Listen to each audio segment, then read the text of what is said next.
Sobriety is scary, and it's okay to be afraid to not drink anymore. I know what it's like to have anxieties about who I might be if there isn't a relaxant in my body.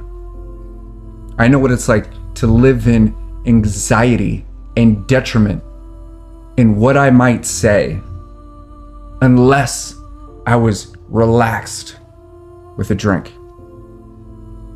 I know what it's like to be afraid of who I might become if I wasn't using alcohol as a fuel to get there.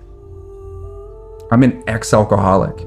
I spent a majority of my life under the personality of a parasite. That parasite was pretending to be my best friend.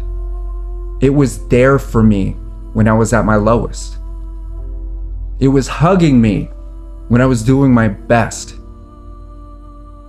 It became the only thing that I could depend on.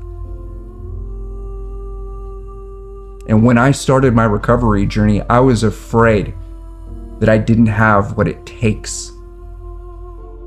I lived in fear, thinking that I hadn't done enough, that I'm not enough, that I'll never be enough.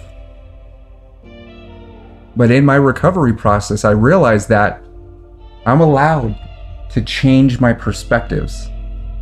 I'm allowed to look at myself as a survivor. If I could survive the pain, why wouldn't I be able to survive the healing?